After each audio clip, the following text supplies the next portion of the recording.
He made a travesty of the blessing of the multiplication of children.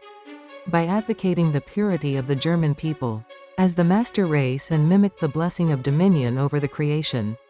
By his policy of world conquest.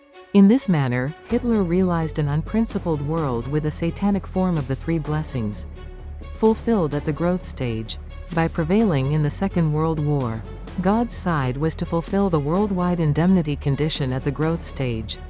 To restore the ideal world of God's three blessings, the second providential cause behind the war was to have the people on God's side overcome Jesus' second temptation on the world level.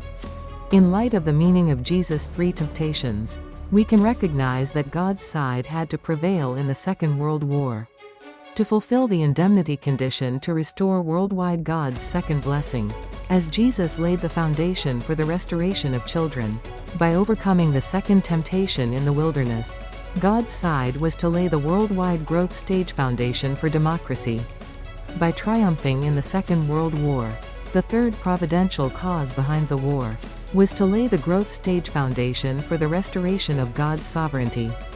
By the victory of God's side in the First World War, the democratic world had secured its formation stage foundation, working to build the Cain-type world. Satan's side also benefited from the collapse of Tsarist absolutism during the First World War, and laid the formation stage foundation for the communist world. During the Second World War, the communist world and the democratic world built their separate growth stage foundations before parting company at the conclusion of the war.